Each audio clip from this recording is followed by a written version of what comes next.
এপলিনা টাইমিটৰ প্ৰতিগৰাকী দৰ্শকক স্বাগতম জনাইছো আৰু এই মুহূৰ্তত ৰাজ্যবাসীৰ বাবে লৈ আহিছো এটা ভাল খবৰ। আজিৰ দিনটোত ৰাজ্য মুখ্যমন্ত্ৰীগৰাকীয়ে ইতিমধ্যে ৰেচন কাৰ্ড বিতৰণৰ যি বিশাল কাৰ্যসূচী হাতত লৈছে সেই কাৰ্যসূচীৰ জৰিয়তে ৰাজ্যবাসীৰ বাবে কেইবাটাও আহ্বানো জনাইছে, ৰাজ্যবাসীৰ বাবে কেইবাটাও পৰামৰ্শ আগবঢ়াইছে মুখ্যমন্ত্ৰীগৰাকীয়ে। আজি লাখ লাখ পৰিয়ালে লাভ কৰিব ৰেচন কাৰ্ডৰ সুবিধা। এই ৰেচন কাৰ্ড কিমান গুৰুত্বপূৰ্ণ সেই সন্দৰ্ভত ৰাজ্যবাসীক মুখ্যমন্ত্ৰীয়ে ইতিমধ্যে আহ্বান জনাইছে। ৰেচন কাৰ্ড বিতৰণ কাৰ্যসূচীত মুখ্যমন্ত্ৰীৰ 19টা ডাঙৰ ঘোষণা, 19টাকৈ বৃহৎ ঘোষণা কৰিছে মুখ্যমন্ত্ৰী ডক্টৰ হিমন্ত বিশ্ব শৰ্মাই। ৰেচন কাৰ্ড থাকিলে হিতাধিকাৰীয়ে লাভ কৰিব বহু সুবিধা। যিসকল পৰিয়ালৰ হাতত ৰেচন কাৰ্ড থাকিব তেওঁলোকে সকলো সুবিধা লাভ কৰিব। 7 লাখ লোকে নতুনকৈ লাভ কৰিব ৰেচন কাৰ্ড। 7 লাখ পৰিয়ালে আজি পুনৰ নতুনকৈ ৰেচন কাৰ্ড লাভ কৰিবলৈ সক্ষম হ'ব। মেডিকেল কলেজত হস্পিটেলত বছৰি 5 লাখ টকাৰ বিনামূলীয়া চিকিৎসা লাভ কৰিব ৰেচন কাৰ্ড লাভ কৰা লোকসকলে। ৰেচন কাৰ্ড থকা পৰিয়ালে উজ্জ্বলা ৰন্ধন গেছৰ চিলিণ্ডাৰো লাভ কৰিব, অৰ্থাৎ উজ্জ্বলা আঁচনিৰ অধীনত আপুনি বিনামূলীয়া চিলিণ্ডাৰো লাভ কৰিবলৈ সক্ষম হ'ব। অৰুণোদয় হিতাধিকাৰীকো প্ৰয়োজন হ'ব ৰেচন কাৰ্ড। যিসকলে অৰুণোদয়ৰ বাবে আবেদন কৰিব তেওঁলোককো এতিয়া ৰেচন কাৰ্ড লাগিব। ৰেচন কাৰ্ড থাকিলেহে লাভ কৰিব অৰুণোদয় আঁচনি। যিসকল পৰিয়ালৰ হাতত ৰেচন কাৰ্ড আছে সেই পৰিয়ালৰ মহিলাই লাভ কৰিব অৰুণোদয়ৰ সুবিধা। গাঁও সভাত গৈ কৰিব লাগিব নিজৰ নাম পঞ্জীয়ন। ইতিমধ্যে আজিৰে পৰা যিটো পঞ্চায়তসমূহত গাঁও সভা অনুষ্ঠিত হৈছে, গাঁও সভাত নাম পঞ্জীয়ন কৰাৰ আহ্বান। আজিৰে পৰা 28 ডিচেম্বৰলৈ ৰাজ্যত অনুষ্ঠিত হ'ব হিতাধিকাৰী বাছনি গাঁও সভা। এই গাঁও সভাত উপস্থিত থাকিব ৰাজ্যৰ প্ৰতিগৰাকী মহিলা। প্ৰকৃত হিতাধিকাৰী নিৰ্বাচন কৰাৰ বাবে চৰকাৰে লৈছে এই আঁচনি। যোগ্য হিতাধিকাৰীকেইটা বাছি উলিয়াবলৈ সাজু হৈছে ৰাজ্য চৰকাৰ। 27 লাখৰ পৰা 40 লাখ পৰিয়াললৈ বৃদ্ধি পালে অৰুণোদয় হিতাধিকাৰী আৰু অৰুণোদয় আঁচনিৰ হিতাধিকাৰীসকলক টকা পোৱাৰ এতিয়া খবৰ ল'ব চৰকাৰে। ফোন কৰিব চৰকাৰৰ তৰফৰ পৰা প্ৰতিগৰাকী হিতাধিকাৰীলৈ ফোন কৰিব, তেওঁলোকৰ একাউণ্টত সময়মতে টকা সোমাইছে নে নাই।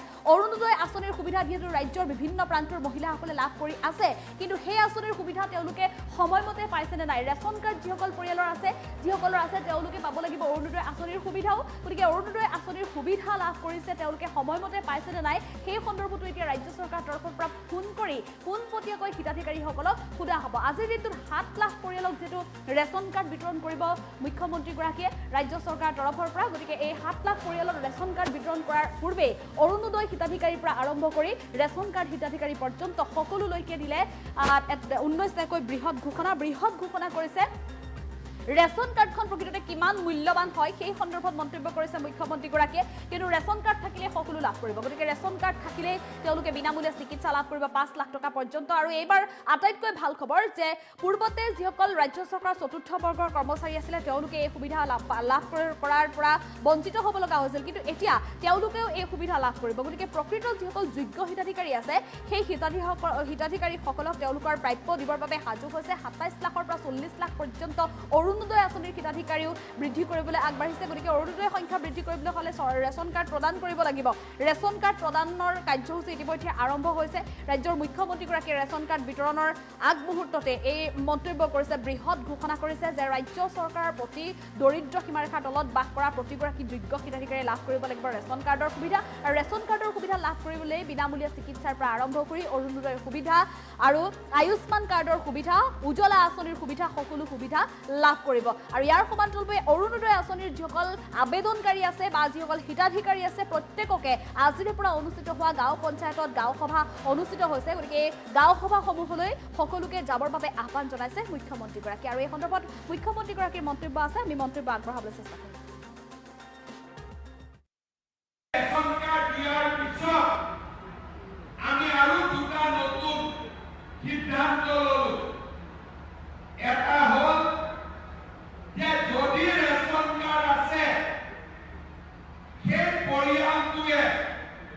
প্ৰধানমন্ত্ৰীৰ আয়ুষ্মান ভাৰত আৰু মুখ্যমন্ত্ৰীৰ আয়ুষ্মান ভাৰতৰো কাৰ্ড পাব।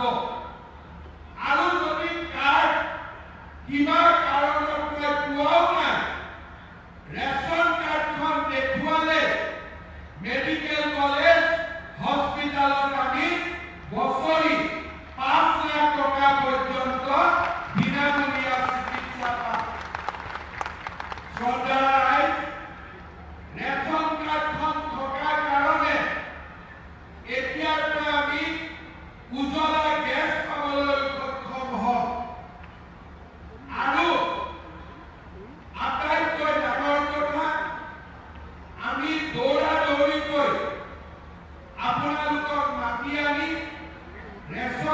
কাৰ্ডখন দিয়াৰ আৰু এটা মূল উদ্দেশ্য হ'ল যে আজিৰ পৰা 28 তাৰিখলৈকে অসমত অৰুণোদয় হিতাধিকাৰী আমি নিৰ্বাচন কৰিম।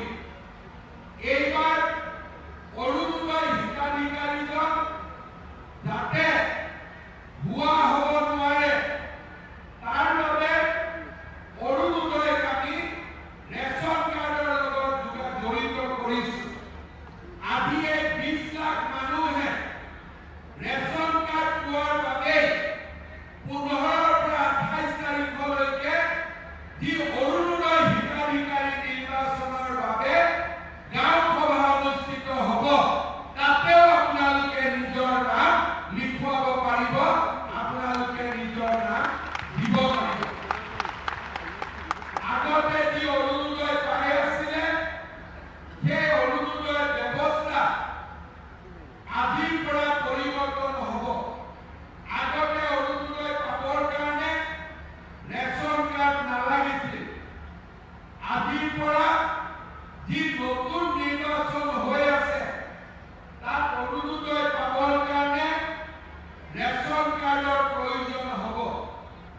আজি আপোনালোকে যি ৰেচন কাৰ্ড পাব, গাঁও সভাত আপোনালোকৰ নাম অন্তৰ্ভুক্ত হোৱাৰ লগে লগে আপোনালোকৰ পৰিয়ালটোৰ সবিশেষ আমি ৰেচন কাৰ্ড নম্বৰৰ জৰিয়তে আমি লাভ কৰিম। কোনোবাই যদি ৰেচন নলয় তেতিয়া আমি বুজি পাম যে এই অৰুণোদয় হিতাধিকাৰীজনৰ মৃত্যু হৈছে, কাৰণ যোৱা 4 মাহ তেওঁ ৰেচন লোৱা নাই। তেতিয়া চৰকাৰৰ টকাও আমাৰ বাচিব, তেওঁলোকৰ নামত আমি অৰুণোদয় নপঠালেও হ'ব। আৰু সময়ে সময়ে ৰেচন কাৰ্ডত থকা নাম আৰু ঠিকনাৰ সুবিধা লৈ আমি আপোনালোকক টেলিফোন কৰি সুধি থাকিব পাৰিম যে আপোনালোকৰ একাউণ্টত অৰুণোদয় জমা হৈ আছে নে নাই। আগতে আমাৰ অৰুণোদয় অসমৰ প্ৰতিটো সমষ্টিতে 22,000 বেনিফিচিয়াৰী আছিল আৰু এই 15 পৰা 28 তাৰিখৰ ভিতৰত নতুনকৈ আমি প্ৰতিটো সমষ্টিতে 8,000 পৰা 10,000 আৰু নতুন পৰিয়ালক আমি অৰুণোদয় আঁচনি দিম।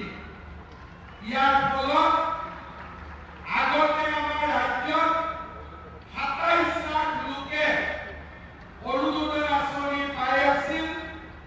এতিয়া আমাৰ অৰুণোদয় আঁচনি পোৱা লোকৰ সংখ্যা প্ৰায় মোটামুটি 40 লাখ পৰিয়ালে অৰুণোদয় পোৱা আৰম্ভ হ'ব। ৰেচন কাৰ্ড দিয়াৰ পিছত আমি আৰু দুটা নতুন সিদ্ধান্ত ল'লো।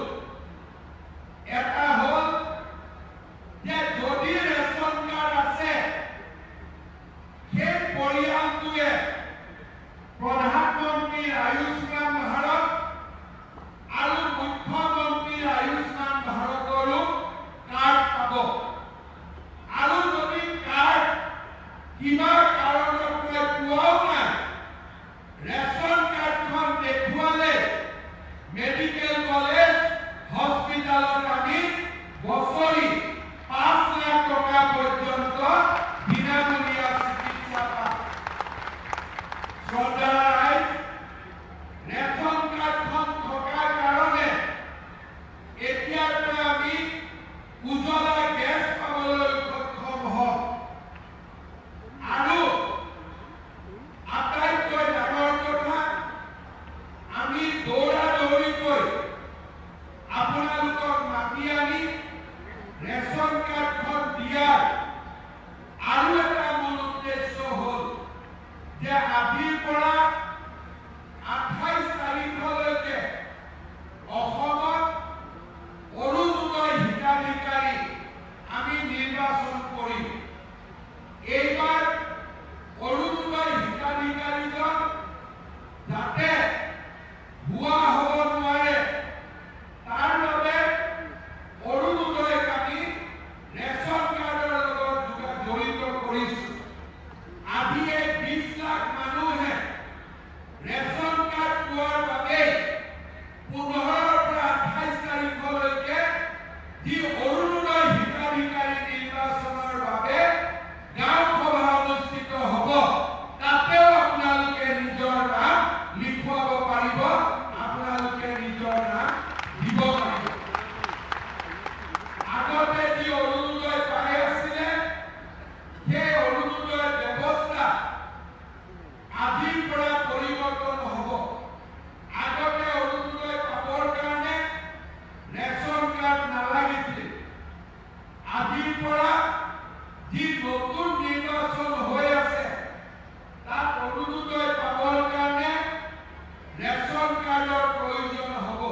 অৰুণোদয় নপঠালে